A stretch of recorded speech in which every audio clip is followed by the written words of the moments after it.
রাষ্ট্রদ্রোহের মামলায় চিন্ময় দাসকে জামিন দিতে হাইকোর্টের রুল, এ নিয়ে থাকতেছে বিস্তারিত প্রতিবেদনে। দ্রুত নির্বাচন দিয়ে মান সম্মান নিয়ে চলে যান মাহবুবুর রহমান মান্না, এ নিয়ে থাকতেছে বিস্তারিত প্রতিবেদনে। এবারে আন্তর্জাতিক সংবাদ, 10 বছর জেল হতে পারে টিউলিপের, এ নিয়ে থাকতেছে বিস্তারিত প্রতিবেদনে।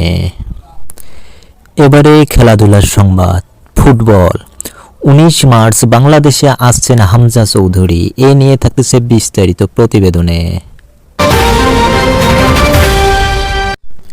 এবারে বিস্তারিত, রাষ্ট্রদ্রোহের মামলায় চিন্ময় দাসকে জামিন দিতে হাইকোর্টের রুল। রাষ্ট্রদ্রোহের মামলায় বহিষ্কৃত ইসকন নেতা চিন্ময় কৃষ্ণ দাসকে কেন জামিন দেওয়া হবে না তা জানতে চেয়ে রুল জারি করেছেন হাইকোর্ট। মঙ্গলবার 4 ফেব্রুয়ারি বিচারপতি আতোয়ার রহমান ও বিচারপতি মোহাম্মদ আলী রেজার দ্বৈত বেঞ্চ এ রুল জারি করেন। 2 সপ্তাহের মধ্যে রাষ্ট্রপক্ষকে রুলের জবাব দিতে বলা হয়েছে। আদালতে জামিন আবেদনের পক্ষে শুনানি করেন আইনজীবী অপূর্ব কুমার ভট্টাচার্য ও প্রবীর রঞ্জন হালদার, আর রাষ্ট্রপক্ষে শুনানি করেন অতিরিক্ত অ্যাটর্নি জেনারেল অনিক আর হক ও অতিরিক্ত অ্যাটর্নি জেনারেল আরশাদুল রব। এর আগে গত 2 জানুয়ারি চিন্ময় দাসের জামিন আবেদন নামঞ্জুর করে চট্টগ্রাম মহানগর দায়রা জজ। উল্লেখ্য, গত 31 অক্টোবর তার বিরুদ্ধে জাতীয় পতাকা অবমাননার অভিযোগে রাষ্ট্রদ্রোহের মামলা হয়। এ মামলায় আরও 18 জনকে আসামি করা হয়। 15 নভেম্বর ঢাকায় গ্রেপ্তার করা হয় চিন্ময় দাসকে। পরদিন জামিন আবেদন করা হলে তা নামঞ্জুর করে তাকে কারাগারে পাঠানোর নির্দেশ দেন চট্টগ্রাম মেট্রোপলিটন ম্যাজিস্ট্রেট। ওই দিন আদালত প্রাঙ্গণে ব্যাপক সংঘর্ষ হয়। আদালত চত্বরে কুপিয়ে হত্যা করা হয় আইনজীবী সাইফুল ইসলামকে। দ্রুত নির্বাচন দিয়ে মান সম্মান নিয়ে চলে যান মাহমুদুর রহমান মান্না। ডক্টর মোহাম্মদ ইউনূসের নেতৃত্বাধীন অন্তর্বর্তী সরকারকে দ্রুত নির্বাচন দিয়ে বিদায় নেওয়ার আহ্বান জানিয়েছেন নাগরিক ঐক্যের সভাপতি মাহমুদুর রহমান মান্না। মঙ্গলবার 4 ফেব্রুয়ারি দুপুরে রাজধানীতে জাতীয় প্রেসক্লাবের সামনে এক প্রতিবাদ সমাবেশে এই আহ্বান জানান তিনি। মাহমুদুর রহমান মান্না বলেন, দ্রব্যমূল্য বাড়ছে, আইন শৃঙ্খলার পরিস্থিতি ভালো নয়, প্রশাসনে কোনো শৃঙ্খলা নেই। দ্রুত নির্বাচন দিয়ে মান সম্মান নিয়ে চলে যান, নইলে পরিণতি খারাপ হতে পারে। সংস্কারের নামে দীর্ঘসূত্রতা করবেন না।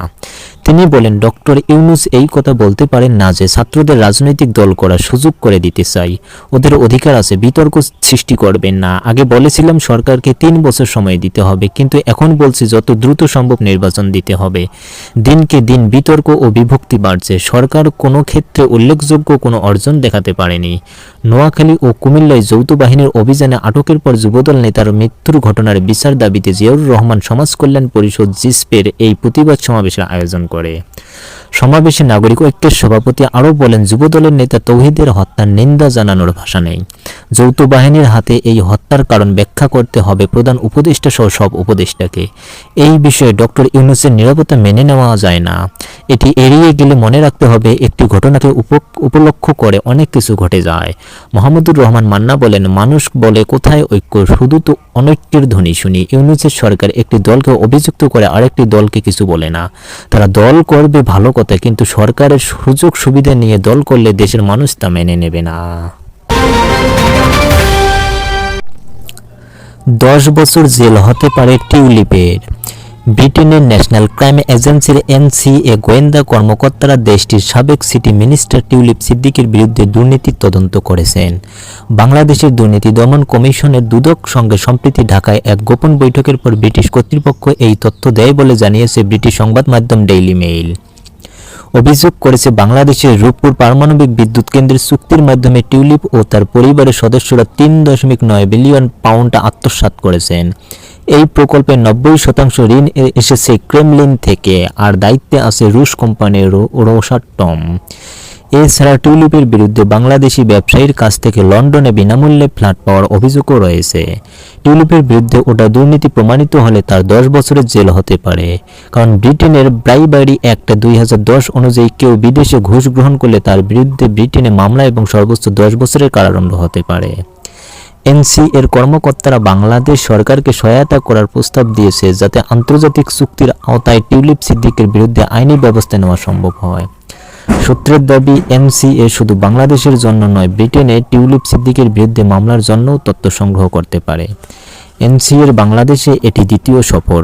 গত বছরের অক্টোবরে প্রথম সফরে সংস্থাটি অন্তর্বর্তী সরকারকে দুর্নীতির তদন্তে সহায়তার প্রস্তাব দেয়। অভিযোগ করেছে শেখ হাসিনার মন্ত্রিসভার সদস্যরা প্রতি বছর প্রায় 13 বিলিয়ন পাউন্ড বিদেশে পাচার করতেন। টিউলিপ সিদ্দিক গত মাসে লেবার পার্টি পদ থেকে পদত্যাগ করেন, যা তার বিরুদ্ধে চলমান তদন্তের কারণে হয়েছে বলে ধারণা করা হচ্ছে। টিউলিপ সিদ্দিক ও তার পরিবারের বিরুদ্ধে আরও অন্তত 2টি ফৌজদারি তদন্ত পরিচালনা করছে বাংলাদেশ দুর্নীতি দমন কমিশন দুদক। লেবার পার্টির একটি সূত্র জানিয়েছে, এনসিএ বা বাংলাদেশি কর্তৃপক্ষের কেউ এখন পর্যন্ত তার সঙ্গে যোগাযোগ করেনি। এনসিএ ও ব্রিটিশ স্বরাষ্ট্র মন্ত্রণালয় এ বিষয়ে কোনো মন্তব্য করতে রাজি হয়নি। বাংলাদেশ সরকারের সূত্র জানায়, বৈঠকে এনসিএর প্রতিনিধি দল বাংলাদেশে এসেছিল এবং টিউলিপের সম্পর্কে দুদকে তা তথ্য কমিশন করার পর তার তদন্ত করে বের করবে। 19 মার্চ বাংলাদেশে আসছেন হামজা চৌধুরী। আগামী 19 মার্চ বাংলাদেশে আসছেন ইংলিশ ক্লাব শেফিল্ড ইউনাইটেড খেলা বাংলাদেশি বংশোদ্ভূত ইংলিশ ফুটবলার হামজা চৌধুরী। গণমাধ্যমকে এ তথ্য জানিয়েছেন বাফুফের কার্যনির্বাহী কমিটির সদস্য এবং মিডিয়া কমিটির চেয়ারম্যান মোহাম্মদ আমিনুল ইসলাম বাবু। তিনি জানিয়েছেন, আমরা আশা করছি হামজা জাতীয় দলের সাথে যোগ দেবে ভারত যাত্রার আগে। আশা করি তিনি 19 মার্চ আসবেন। এইদিকে আগামী এএফসির এশিয়ান কাপ 2027 বাছাই পর্বের ম্যাচের জন্য জাতীয় ফুটবল দলের কন্ডিশনিং ক্যাম্প 28 ফেব্রুয়ারি থেকে শুরু হবে। ক্যাম্পটি 2টি পর্বে অনুষ্ঠিত হবে। প্রথম পর্ব 28 ফেব্রুয়ারি থেকে 4 মার্চ পর্যন্ত ঢাকায় অনুষ্ঠিত হবে, আর দ্বিতীয় পর্ব 5 মার্চ থেকে 17 মার্চ পর্যন্ত সৌদি আরবে অনুষ্ঠিত হবে। দল 20 মার্চ ঢাকা ফিরে আসবে এবং 21 মার্চ ভারতের উদ্দেশ্যে রওনা দেবে। আগামী 25 মার্চ ভারতের বিপক্ষে শিলংয়ের জওহরলাল নেহরু স্টেডিয়ামে অনুষ্ঠিত হতে যাওয়া এশিয়ান কাপ 2027 বাছাই পর্বের তৃতীয় চূড়ান্ত রাউন্ডে হামজা বাংলাদেশ জাতীয় দলের হয়ে প্রথম ম্যাচ খেলবেন, এমনটাই প্রত্যাশা সকলের।